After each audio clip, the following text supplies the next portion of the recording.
नमस्कार दोस्तों, स्वागत है आप सभी का। तो आज हम अपने इस वीडियो में बात करने वाले हैं चट्टानों के बारे में, रॉक्स के बारे में। जैसा कि यह चट्टान एक भूगोल का एक महत्वपूर्ण कॉन्सेप्ट है, महत्वपूर्ण टॉपिक है।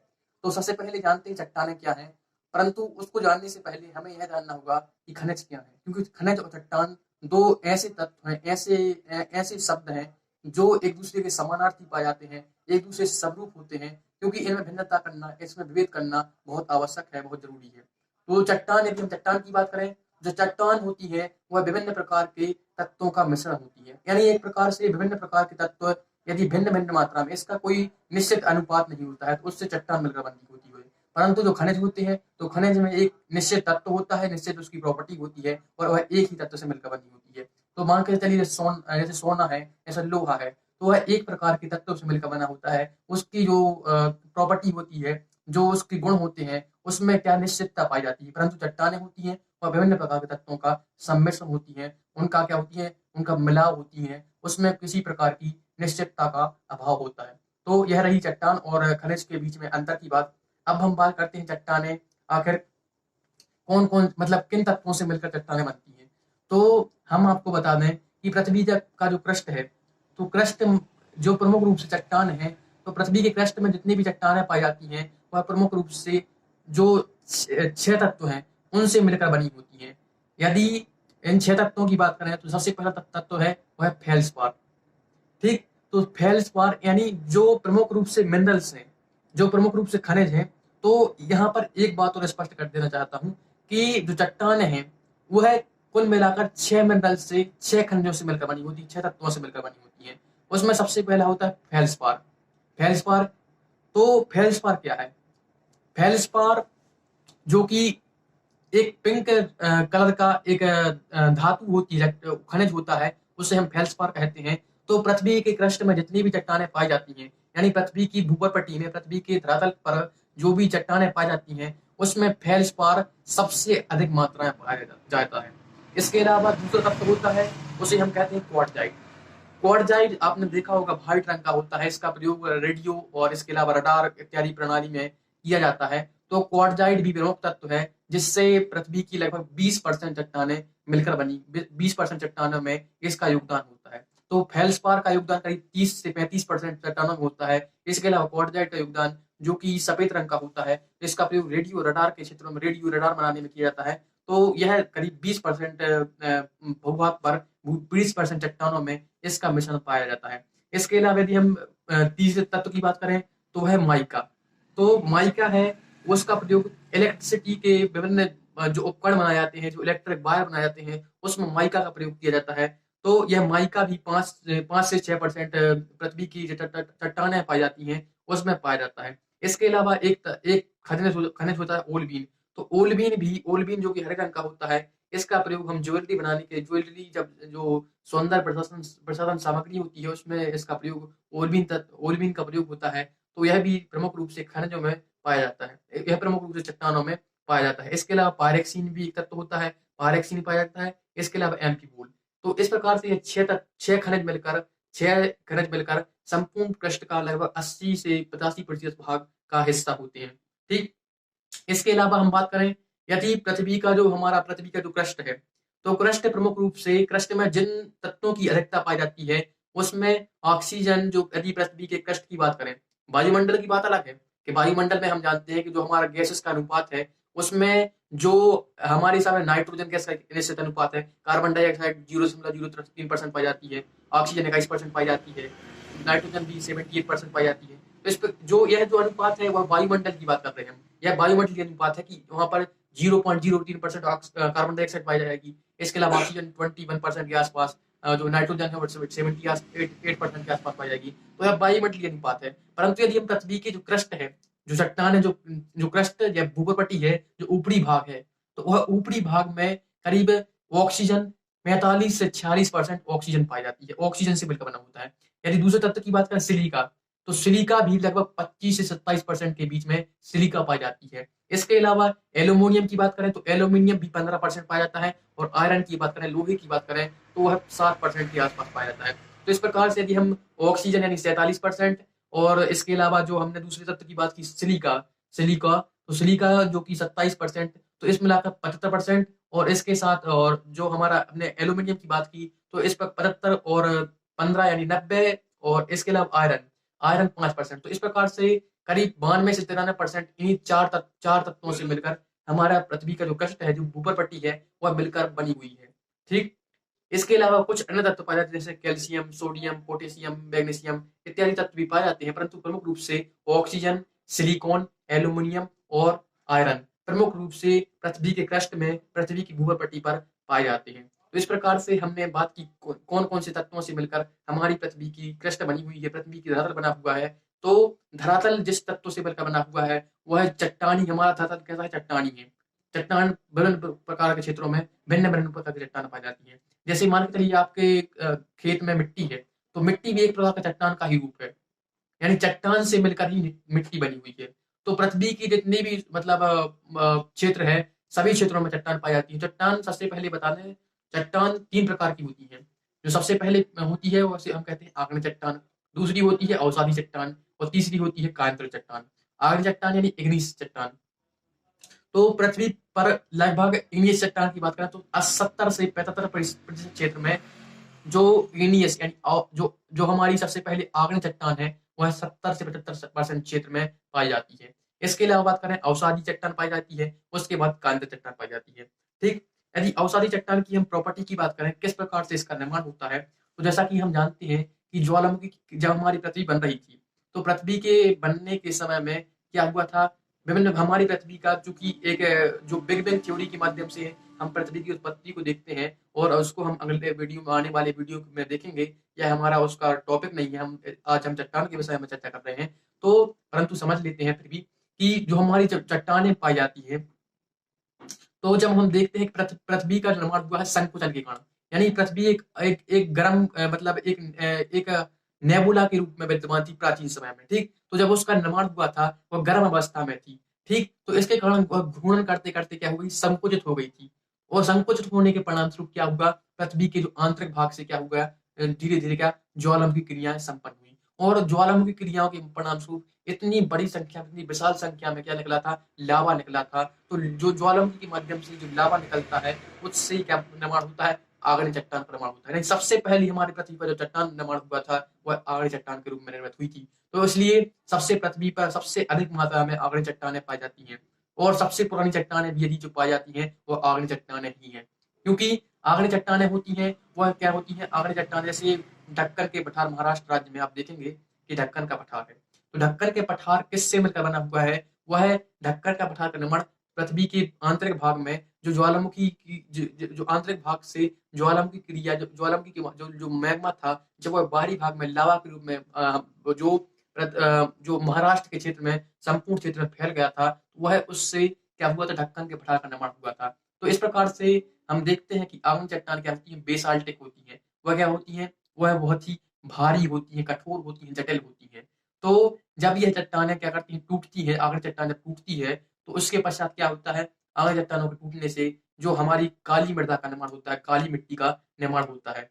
और काली मिट्टी में काली मिट्टी में क्या होता है, काली मिट्टी में कपास की खेती के लिए बहुत ही उपयुक्त होती है। तो इस प्रकार से यदि मध्य प्रदेश के यदि हम बात करें इंदौर वाले एरिया, मालवा वाले रीजन में, तो काली मिट्टी बहुत आयत में पाई जाती है, और वहां पर कपास की खेती भी बहुत आयत में की जाती है। तो इस प्रकार से आग्नेय चट्टान जो प्रमुख रूप से पाई जाती है वह पृथ्वी के सबसे अधिक क्षेत्र में पाई जाती है, परंतु इन चट्टानों की विशेषता यह है कि इसमें किसी प्रकार की लेयर नहीं पाई जाती, किसी प्रकार की परत नहीं पाई जाती है। क्योंकि जो और इसके अलावा जो परत भी नहीं पाई जाती, किसी परत मतलब ऐसा है कि जब ज्वालामुखी के माध्यम से लावा निकला, तो लावा प्रमुख रूप से निकलता ही क्या, समांतर रूप से। ऐसा तो नहीं कि लावा पहले निकला फिर बाद में फिर तीसरी परत फिर चौथी परत, ऐसी परतों का अभाव होता है। ठीक। क्योंकि जो परतें होती हैं यह अवसादी चट्टानों की विशेषता है। तो आग्नेय चट्टानें हैं तो आग्नेय चट्टानों में परतों का अभाव होता है। इसके अलावा किसी प्रकार के जीवाश्म का अभाव भी आग्नेय चट्टानों में पाया जाता है। तो आग्नेय चट्टानों की विशेषता यह है कि इसमें किसी प्रकार की परतें नहीं पाई जाती हैं, इसमें, और इसके अलावा जीवाश्म भी नहीं पाए जाते हैं। जीवाश्म न पाए जाने का कारण यह है कि जब आग्नेय चट्टानों का जब निर्माण हुआ था, क्योंकि ज्वालामुखी घटना से इसका निर्माण होता है आग्नेय चट्टानों का, तो उसके परिणामस्वरूप ज्वालामुखी के माध्यम से जो लावा निकलता है वह इतना हॉट होता है, इतना गर्म होता है, तो उसे हम जलते हुए अंगारे के नाम से जानते हैं कि वह जलता हुआ अंगारा है। तो इससे किसी प्रकार के जीवाश्म का उसमें टिक पाना, उसमें रह पाना संभव नहीं है। इसलिए ज्वालामुखी के माध्यम से जो आग चट्टान का निर्माण हो रहा है, तो आग चट्टान में किसी प्रकार के जीवाश्म, किसी प्रकार के फॉसिल का अभाव होता है।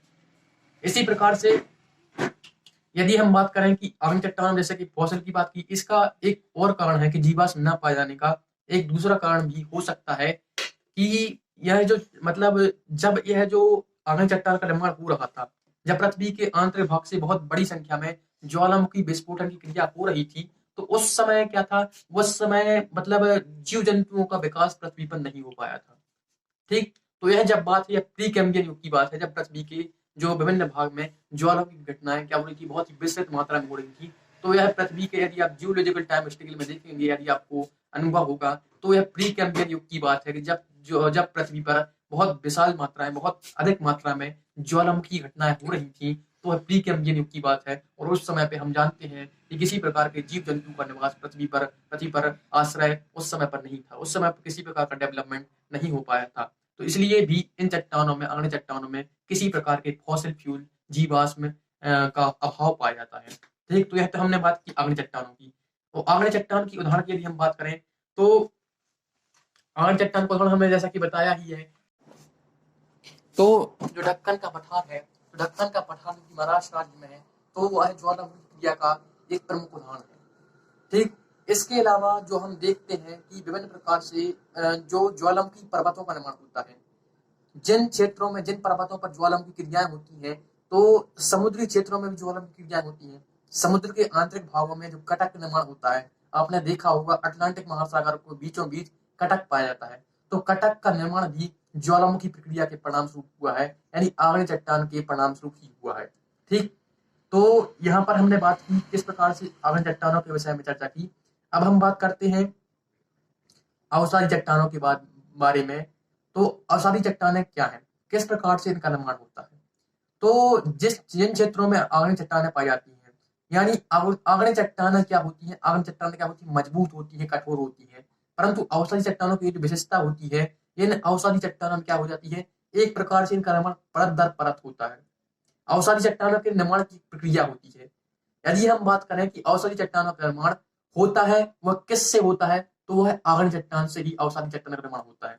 यदि मान के चलिए चट्टान है, परंतु विभिन्न प्रकार की जो बाह्य वायुमंडलीय प्रक्रिया है, जो वातावरण, जो एटमोस्फेरिक जो प्रक्रियाएं होती हैं, उनके परिणाम स्वरूप यह चट्टान जो कि आग्नेय ज्वालामुखी के माध्यम से, ज्वालामुखी के लावे के माध्यम से इस चट्टान का निर्माण हुआ है, जिसे हम आग्नेय चट्टान कहते हैं।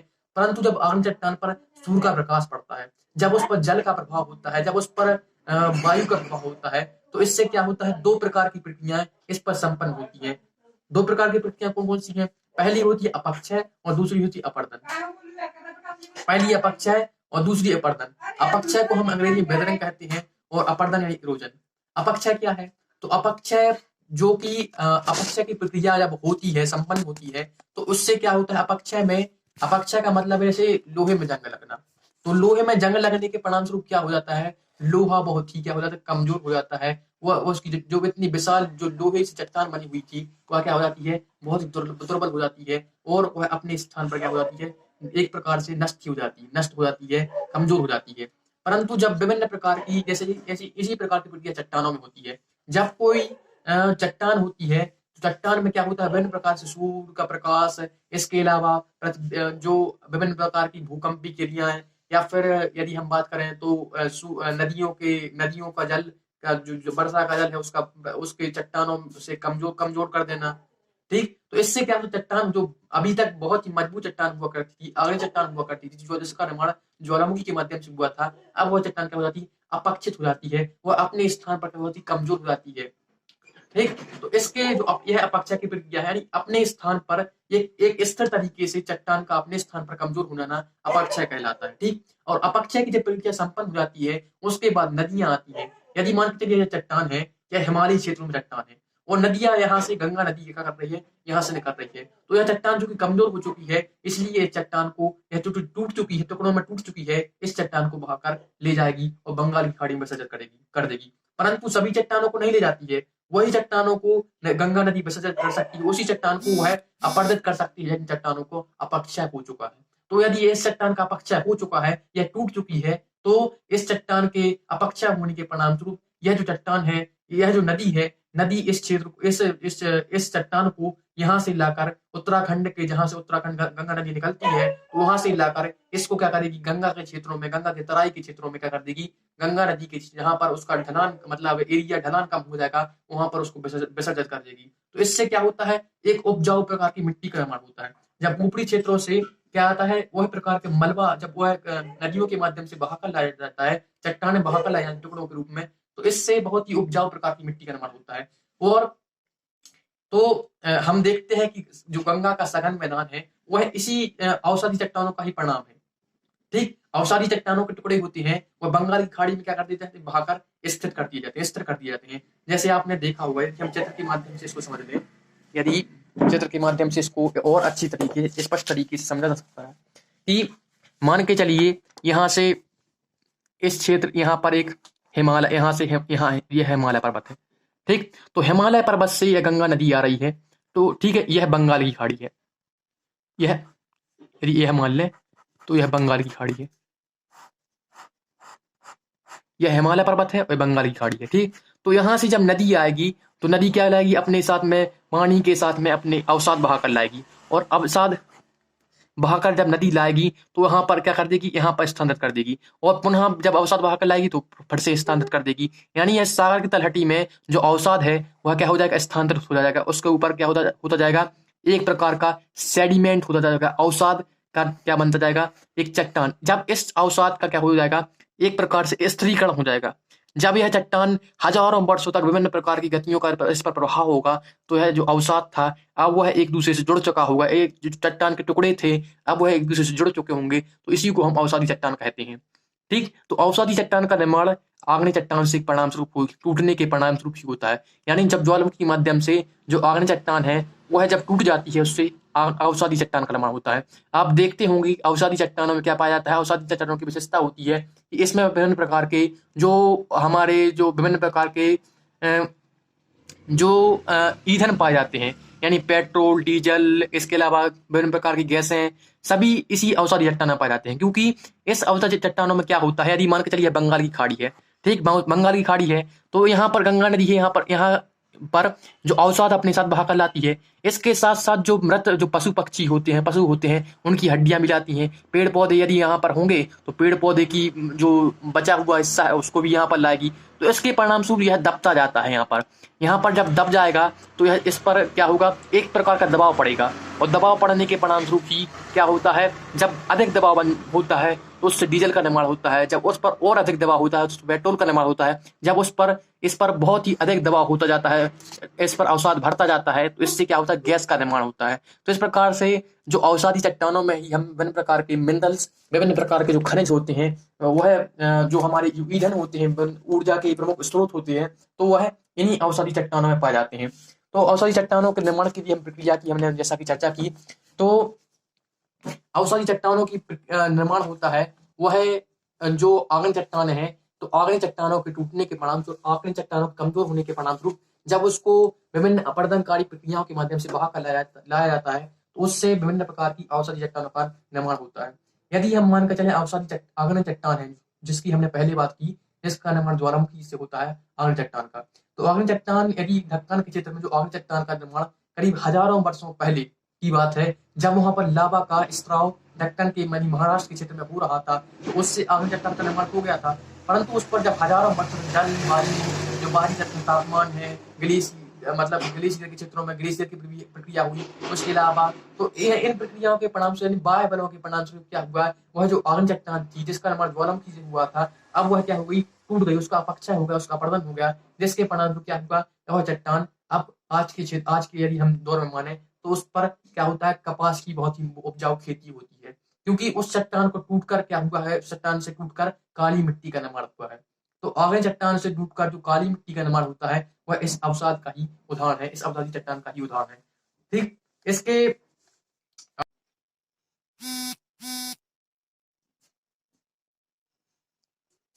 यदि हम अवसादी चट्टानों की विशेषताओं की बात करें तो अवसादी चट्टानों में विभिन्न प्रकार के जो ईंधन पाए जाते हैं, जिसमें पेट्रोल, डीजल इत्यादि गैसें, सेल ऑयल इत्यादि ईंधन इन अवसादी चट्टानों में ही पाए जाते हैं, जो कि समुद्र के, यदि आपने देखा होगा, महाराष्ट्र के थोड़ी मतलब 100 किलोमीटर दूर एक बॉम्बे हाई क्षेत्र है। तो बॉम्बे हाई क्षेत्रों में इस प्रकार के जो ईंधन है वह प्रमुख बहुतायत से पाए जाते हैं। इसके अलावा असम के क्षेत्र में ईंधन पाए जाते हैं, तो वहां पर जरूर ऐसा मतलब जरूर ही अवसादी चट्टानों रही होंगी। इस अवसादी चट्टानों से ही क्या होता है, यह जो विभिन्न प्रकार के ईंधनों का निर्माण होता है। इसके अलावा जो अवसादी चट्टानें होती हैं, जब वह एक के ऊपर एक क्या होती हैं, जब विभिन्न प्रकार की नदियों के द्वारा या फिर किसी वायु की प्रक्रिया के द्वारा क्या होता है, जब अवसाद बहा कर लाया जाता है, तो इससे अवसाद क्या होती है, एक प्रकार की परत बन जाती है, क्योंकि यह चट्टान, यह अवसाद की एक परत बन गई। इसके अलावा यह परत बन गई, फिर उसके बाद इसकी परत बन गई, इस प्रकार की परत बन जाती है, क्योंकि एक जो अवसाद है वह दूसरे के ऊपर क्या हो जाता है, बैठता जाता है, उसके ऊपर स्थिर होता जाता है। तो इससे क्या होता है,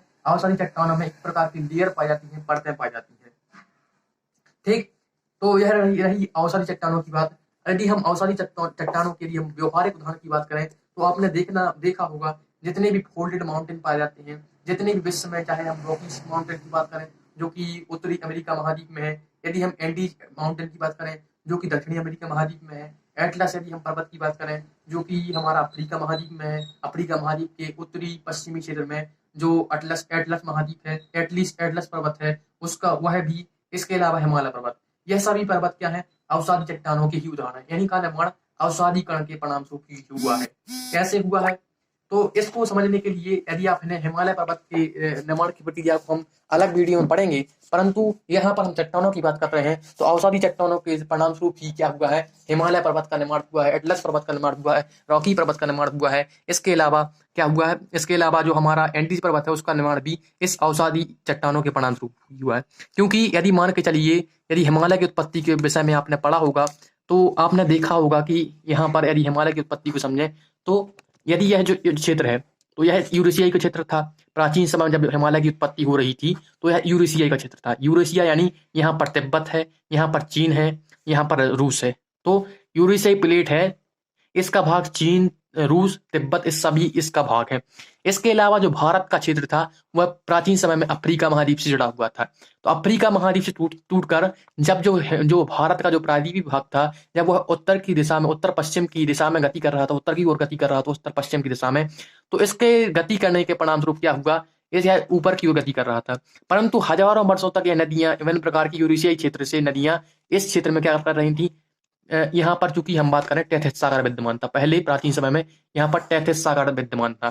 तो टेथिस सागर में हजारों वर्षों तक यह नदियां विभिन्न प्रकार से अपने बल के परिणाम स्वरूप, अपनी शक्ति के परिणाम स्वरूप क्या कर रही थी, अवसाद का यहाँ पर स्थानांतरण कर रही थी। वो बहुत बड़ी संख्या में हजारों वर्षों तक यहाँ पर विभिन्न प्रकार से जो मलबा या फिर जिसे हम कहें अवसाद, नदियों के द्वारा बहाकर लाया जाता था और इसमें क्या कर दिया जाता था, इस टेथिस सागर में स्थानांतरित कर दिया जाता था, जमा कर दिया जाता था। परंतु जो भारतीय महाद्वीप, जो भारतीय प्रायद्वीप था, वह चूंकि उत्तर की ओर गति कर रहा था, तो इसके परिणाम स्वरूप क्या हुआ, अब उत्तर की ओर गति करने के परिणाम स्वरूप यह से जो टेथिस सागर में जो मलबा विद्यमान था, जो अवसाद विद्यमान था, उस अवसाद के ऊपर एक प्रकार से दबाव पड़ना शुरू हुआ, क्योंकि भारतीय प्रायद्वीप था वह उत्तर की ओर गति कर रहा था। तो यहाँ पर जो अवसाद था उसने इस मतलब प्रायद्वीपीय भाग के, चट्टानी भाग के परिणाम स्वरूप इसमें क्या हुआ, एक प्रकार से संपीड़न बल लगा, और संपीड़न के बल के परिणाम स्वरूप क्या हुआ, यह अवसाद क्योंकि हिमालय पर्वत के रूप में क्या हो गया, एक प्रकार से लेयर के रूप में उठ गया। ठीक, तो हिमालय पर्वत की उत्पत्ति ही इस अवसाद, यानी इस जो अवसाद जिसे हम कहते हैं सेडिमेंट, या फिर इसे कहते हैं अवसादी चट्टान, तो इस अवसादी चट्टानों के परिणाम स्वरूप ही हिमालय पर्वत या फिर विभिन्न प्रकार के जो फोल्डेड माउंटेन है, जो विभिन्न प्रकार के जो नवीन बलित मोड़दार पर्वत हैं, उनका निर्माण इसी अवसादी चट्टानों के परिणाम स्वरूप हुआ। ठीक, तो यह तो रही हमने अवसादी चट्टानों के उदाहरण की बात की। उसके पहले हमने आग्नेय चट्टानों के उदाहरण की बात की कि जो हमारा दक्कन का पठार है, इसके अलावा कोलंबिया का पठार भी इसी मतलब अगर आग्नेय चट्टान का परिणाम है। ठीक, तो ये इसके अलावा साइबेरिया का पठार भी इसी आग्नेय चट्टान का उदाहरण है। यानी जो पठार, विभिन्न प्रकार के जो पठार पाए जाते हैं वह आग्नेय चट्टान का उदाहरण है, परंतु जो विभिन्न प्रकार के जो नवीन बलित मोड़दार पर्वत पाए जाते हैं वह क्या है, अवसादी चट्टानों का परिणाम है, वह अवसादी चट्टानों के उदाहरण है। ठीक, तो आग्नेय चट्टानों के उदाहरण में कौन कौन सी है, दक्कन का पठार, साइबेरिया का पठार, इसके अलावा कोलंबिया का पठार, ये सभी पठार किसका उदाहरण है? आग्नेय चट्टानों का उदाहरण है, हमारे सामने विद्यमान है। अब हम तीसरी चट्टान की बात करते हैं, वो है कायांतरित चट्टान। कायांतरित यानी जैसा कि कायांतरित शब्द से ही स्पष्ट है, कायांतरित शब्द तो इसमें है स्पष्ट होता है कि काया में परिवर्तन, काया यानी रूप, रूप में परिवर्तन ही चट्टान को कायांतरित चट्टान के रूप में बना देता है। तो किसके रूप में परिवर्तन होना? तो यहाँ पर बात करें, या तो आग्नेय चट्टान के रूप में परिवर्तन हो जाएगा, या फिर अवसादी चट्टानों के रूप में परिवर्तन हो जाएगा। तो इस रूप परिवर्तन के परिणाम जो चट्टान का निर्माण होता है, वह कौन सी चट्टान होती है? उसे हम कायांतरित चट्टान के रूप में जानते हैं। जैसे मान के चलिए यहाँ पर आग्नेय चट्टान है, तो आग्नेय चट्टानों पर विभिन्न प्रकार की जो एटमोस्फेरिक प्रक्रिया है, जो बाह्य वायुमंडलीय की प्रक्रिया है, जिनमें नदियां, हवा, इसके ग्लेशियर, मरीन प्रोसेस, इसके अलावा जो सूर्य का प्रकाश है, इन सब प्रक्रियाओं के परिणामस्वरूप क्या होता है, जो चट्टान होती है वह अपना रूप परिवर्तित कर देती है। और रूप परिवर्तन जैसा ही चट्टान का होता है, तो इससे क्या होता है, तो इससे कायांतरित चट्टान का निर्माण होता है। जैसे कि उदाहरण की बात करें तो एक जो लाइमस्टोन है, तो लाइमस्टोन एक प्रकार की अवसादी चट्टान है। लाइमस्टोन एक अवसादी चट्टान का उदाहरण है, और जब लाइमस्टोन पर विभिन्न प्रकार की जो बाह्य वायुमंडलीय प्रक्रिया है उसका प्रभाव होता है, तो उससे मार्बल का निर्माण होता है, उससे संगमरमर का निर्माण होता है। तो जबलपुर, मध्य प्रदेश के जबलपुर भेड़ाघाट में संगमरमर पाया जाता है। इसके अलावा बुंदेलखंड जो कि संगमरमर के लिए विख्यात है, प्रसिद्ध है, तो वहां पर क्या होता है, जो अवसादी चट्टानों के रूप में जो लाइमस्टोन पाया जाता है, यानी अवसादी चट्टानों पर जो लाइमस्टोन है उसके रूप में परिवर्तन होता है, उसी के परिणाम स्वरूप मार्बल यानी संगमरमर का निर्माण होता है। तो अवसादी चट्टानों या फिर आग्नेय चट्टानों के रूप में परिवर्तन होता है, तो उसके परिणाम स्वरूप क्या होता है, अवसाद जो कायांतरित चट्टान है उनका निर्माण होता है। इसके अलावा यदि हम कायांतरित चट्टानों के कुछ उदाहरण की बात करें, तो सिलेट तो की मंदसौर जिले में पाया जाता है मध्य प्रदेश के, तो यह भी एक प्रकार की कायांतरित चट्टान का परिणाम है। ठीक, इसके अलावा क्वार्टजाइट जो कि हिमालय क्षेत्र में पाया जाता है, यह भी एक प्रकार की जो कायांतरित चट्टान है उसका उदाहरण है। ठीक, तो यह सभी जो प्रमुख उदाहरण की बात की, जो कायांतरित चट्टान के उदाहरण है। परंतु कायांतरित चट्टान को बनने में एक प्रमुख चीज यह होती है, प्रमुख गुण होता है कि चट्टान का प्रकार किस प्रकार की है। चट्टान कठोर है, चट्टान इस प्रकार की मजबूत चट्टान है, तो उसके अनुसार उसमें रूप में परिवर्तन होगा, तो उससे कायांतरित चट्टान का निर्माण होगा। तो इस प्रकार से हमने 3 चट्टानों के विषय में बात की, आग्नेय, अवसादी और कायांतरित चट्टानों के विषय में बात की। हमने उनके उदाहरण को भी समझा और हमने उसके निर्माण की प्रक्रिया को भी देखा। ठीक, अब हम बात करते हैं, एक चक्र उत्पन्न होता है इन चट्टानों के, जो हमने विभिन्न प्रकार से देखा, चट्टानों में एक प्रकार का चक्र उत्पन्न होता है। यानी जो हमने देखा कि आग्नेय चट्टानों के परिणाम स्वरूप जब आग्नेय चट्टान का जो टुकड़ों में टूट रही थी, जब उसका अपक्षय हो रहा था, जब उसका अवसादीकरण हो रहा था, जब वह अपरदित हो रही थी, तो उससे क्या हो रहा, अवसादी चट्टान का निर्माण हुआ है। और अवसादी चट्टान जो कि लाइमस्टोन थी, तो लाइमस्टोन पर विभिन्न प्रकार के बाह्य वायुमंडल का, बाह्य वातावरण का, एटमोस्फेयर का प्रभाव हुआ, तो उससे जो लाइमस्टोन था वह मार्बल के रूप में परिवर्तन हो गया। तो अवसादी चट्टान से हमने देखा किस प्रकार से कायांतरित चट्टान का निर्माण होता है। तो एक चट्टान से दूसरी चट्टान का निर्माण की प्रक्रिया होती है, इसलिए इसका एक चक्र शुरू होता है। यानी जो जैसे कोई आग्नेय चट्टान है, तो आग्नेय चट्टान, यदि आग्नेय चट्टान है तो आग्नेय चट्टान जब अवसादी चट्टान के रूप में बदल सकती है, और अवसादी चट्टान जो कायांतरित चट्टान के रूप में बदल सकती है। यानी एक प्रकार का चक्र है यह, कि आग्नेय चट्टान जो रहेगी, आग्नेय चट्टान एक अवसादी चट्टान के रूप में परिवर्तित हो सकती है, क्योंकि आग्नेय चट्टानों में जब अपक्षय की प्रक्रिया होगी, कैसे परिवर्तित होगी, आग्नेय चट्टान में जब अपक्षय की प्रक्रिया होगी, ठीक, इसके अलावा कौन सी, अपर्दन की प्रक्रिया होगी। जब अपक्षय और अपर्दन की प्रक्रिया के परिणामस्वरूप जो आग्नेय चट्टान होती है वह अवसादी चट्टानों के रूप में परिवर्तित हो जाती है। और जो अवसादी चट्टान जब जैसे लाइमस्टोन, तो लाइमस्टोन एक अवसादी चट्टान है। ठीक, तो अवसादी चट्टानों पर क्या होता है, जब सूर्य का ताप का प्रभाव होता है, जब विभिन्न प्रकार की जो वायुमंडलीय प्रक्रिया है उनका प्रभाव होता है, तो इससे क्या, या केमिकल का प्रभाव होता है, केमिकल तरीके से भी, रासायनिक तरीके से भी, तो जो अवसादी चट्टान होती है वह कायांतरित चट्टान का यानी लाइमस्टोन मार्बल का रूप धारण कर लेता है। तो इस प्रकार से यह जो आग्नेय चट्टान है वह अवसादी चट्टान के रूप में परिवर्तित हो सकती है, और अवसादी चट्टान कायांतरित चट्टान के रूप में परिवर्तित हो सकती है। इसके अलावा यदि आग्नेय चट्टान है वह सीधे कायांतरित चट्टान के रूप में भी परिवर्तित हो सकती है। तो इस प्रकार से जैसे आग्नेय चट्टान है, जैसे कोई चट्टान है, तो आग्नेय चट्टान जो कि ज्वालामुखी के माध्यम से निर्मित हुई है, तो वह उस पर जब विभिन्न प्रकार की जो वायुमंडलीय प्रक्रिया जैसे ताप है, वायु है, जल का प्रभाव होगा, तो वह अपना आगे चट्टान से वह सीधे कांस्य चट्टान में भी परिवर्तित हो सकती है। तो इस प्रकार से यह एक प्रकार का चक्र है जिसके माध्यम से आग्नेय चट्टान कांस्य चट्टान में परिवर्तित हो सकती है और कांस्य चट्टान पुनः आग्नेय चट्टान के रूप में भी परिवर्तित हो सकती है। तो इस प्रकार से यह चक्र शुरू होता है जिसे हम कहते हैं शैल चक्र के नाम से जानते हैं। तो शैल चक्र इसे कहते हैं। ठीक, तो शैल चक्र यही है जब आग्नेय चट्टान, अवसादी चट्टान और कांस्य चट्टान एक दूसरे के रूप में परिवर्तित हो जाए तो उसे हम शैल चक्र के रूप में जानते हैं। ठीक, तो इस प्रकार से हमने यहाँ पर चर्चा की किस प्रकार से जो चट्टान के विषय में चर्चा की, किस प्रकार से पृथ्वी के विभिन्न क्षेत्रों में भिन्न भिन्न प्रकार की चट्टानों पाई जाती हैं। और हमने इस वीडियो में 3 प्रकार की चट्टानों के विषय में चर्चा की आपसे। तो आग्नेय, अवसादी और रूपांतर चट्टानों के विषय में चर्चा की और उनके उदाहरणों को समझा। उसके पश्चात हमने समझने का प्रयास किया कि किस प्रकार से जो चट्टानें होती हैं उसमें एक प्रकार का चक्र शुरू होता है जिसे हम शैल चक्र के रूप में जानते हैं। धन्यवाद।